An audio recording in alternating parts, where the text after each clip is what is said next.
Bonjour à tous, alors aujourd'hui je vais vous parler d'une pierre qui me tient particulièrement à cœur, c'est le cristal de roche. C'est avec cette pierre que je suis réellement rentrée dans la lithothérapie. J'ai toujours aimé les pierres, les cailloux, etc. J'en ai acheté, je ne savais même pas ce que c'était ni à quoi ça servait, mais j'ai trouvé joli.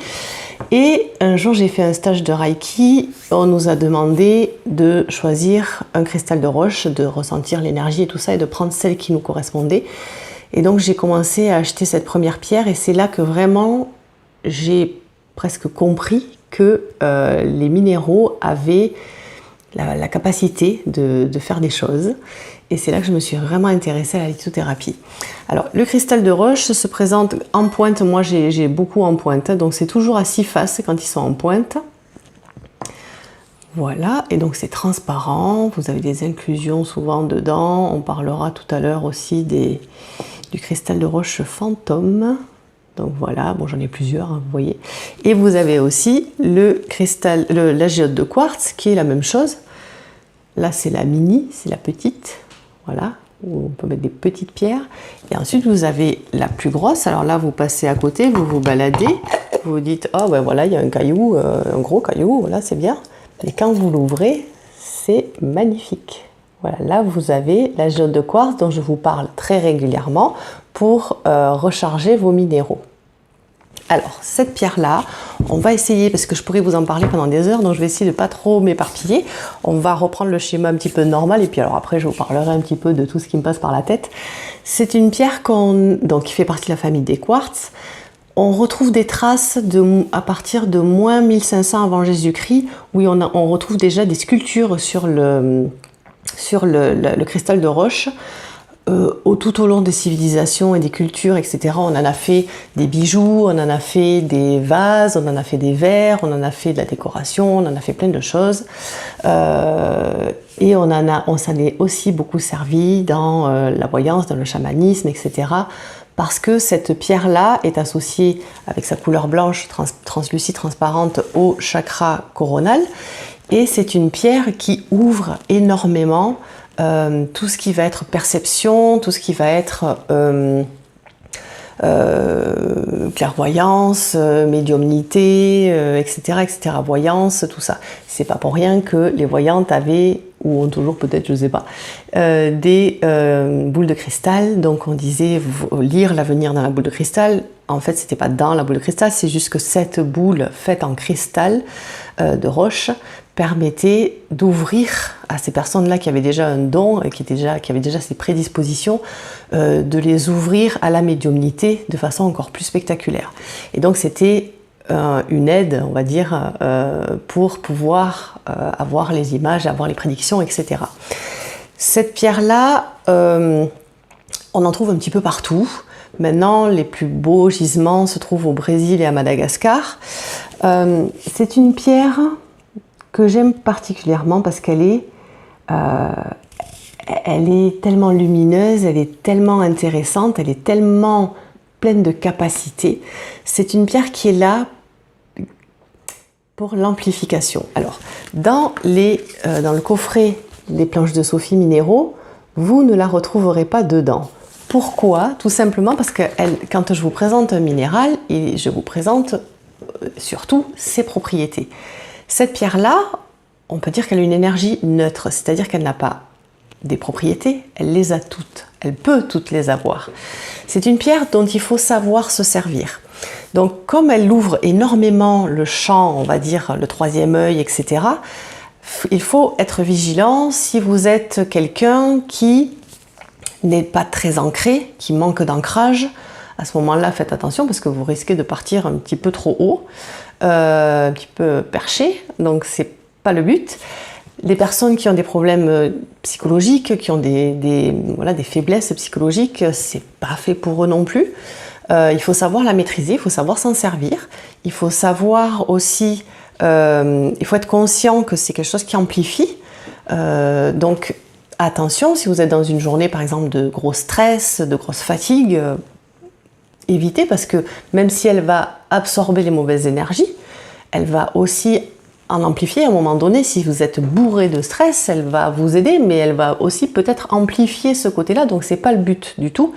Mais donc quand je dis que c'est une pierre dont il faut savoir se servir, et c'est là qu'elle est magique, C'est une pierre donc qu'on associe au chakra coronal, mais qui, quand je vous dis qu'elle n'a pas de propriété, elle les a toutes, vous pouvez vous en servir pour tous les chakras.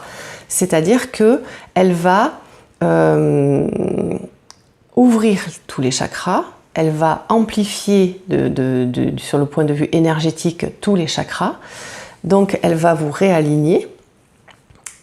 Et c'est aussi une pierre, et surtout, je dirais, que l'on peut programmer. Alors, ne jugez pas tant que vous n'avez pas essayé, j'en parle dans ma formation, dans la formation en lithothérapie, c'est très très intéressant, c'est très surprenant. Il faut savoir le faire, il faut savoir comment le faire, mais quand on a programmé un cristal de roche, on peut avoir de grandes surprises et de très belles surprises.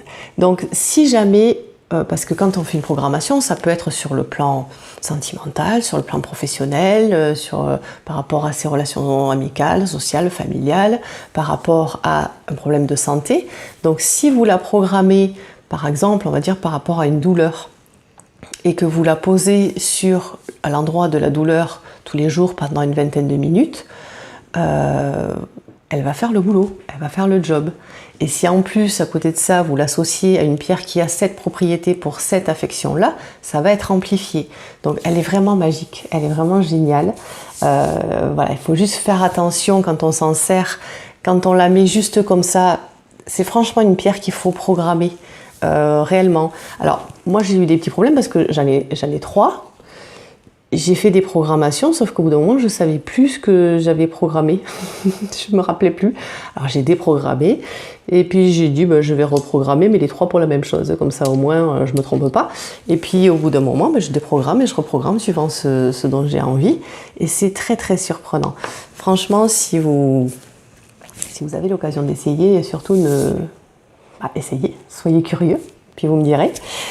Ensuite, vous allez aussi avoir, c'est là tout ce côté magique, moi j'adore, le cristal de roche fantôme. C'est-à-dire que dans votre cristal de roche, vous allez avoir des inclusions, etc. Mais vous allez avoir parfois un côté plus blanc, plus laiteux, comme ça. Alors, moi j'essaierai de vous mettre vraiment avec où on le voit vraiment bien là en image. En fait, qu'est-ce qui crée ces côtés un peu plus laiteux dans toute cette transparence? C'est un arrêt de croissance. C'est-à-dire que cette pierre, elle va mettre des millions d'années à grandir. Et à un moment donné, elle va s'arrêter. Et il va y avoir des éléments qui vont se poser dessus, de la poussière ou je ne sais pas quoi. Et puis, la croissance va reprendre. Et donc, du coup, tout ce qui se sera posé dessus va rester enfermé. Et ça va faire, tous ces côtés fantômes, comme on appelle ça, des fantômes. Et certains, alors ça je ne l'ai pas expérimenté, mais certains, il y a beaucoup de commentaires par rapport à ça, qui ont des quartz fantômes, ou même qui sont comme ça, mais qui tout d'un coup se rendent compte qu'il y a des fantômes qui apparaissent.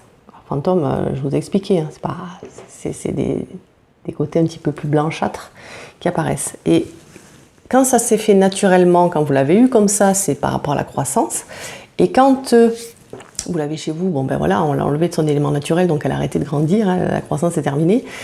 Et quand il y a un fantôme qui apparaît, à ce moment-là, c'est que vous-même, avec le travail que vous avez fait, vous avez grandi, vous avez passé une étape, vous avez laissé quelque chose derrière vous, vous avez évolué.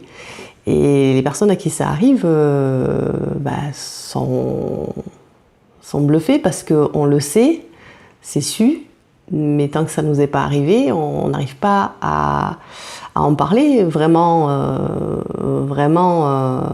Ça ne fait pas encore partie de nos expériences. Donc quand ça arrive, c'est vraiment une très très belle expérience. C'est une pierre pour moi, c'est la reine des pierres, c'est-à-dire qu'elle va amplifier tout, elle va être la béquille de toutes les autres pierres, c'est elle qui va les recharger. Elle a une puissance extraordinaire. Alors comment est-ce qu'on les nettoie? À l'eau, si possible déminéralisée, ou à l'eau de source, ou par fumigation. C'est quand même un minéral qui va ingérer du négatif, des énergies négatives, donc il faut quand même le nettoyer, même si ça se régénère pas mal tout seul, hein. Moi je fais beaucoup avec le pendule pour voir où en sont mes minéraux, je vous montrerai ça peut-être un jour. Souvent elle a besoin de rien, mais quand même il faut pas négliger le nettoyage. Et pour le rechargement, elle s'auto-régénère, elle s'auto-recharge, hein, mais elle adore le soleil. Là ça la booste, ça lui fait vachement de bien, donc ça le soleil elle adore. Donc voilà, je pourrais vous en parler pendant des heures, mais je vais m'arrêter là parce que sinon vous allez en avoir ras-le-bol. Je ne sais pas, vous me direz. Voilà, j'espère que cette vidéo vous a plu. N'hésitez pas à aimer, partager, commenter. Et je vous dis à bientôt pour une nouvelle vidéo. Ciao!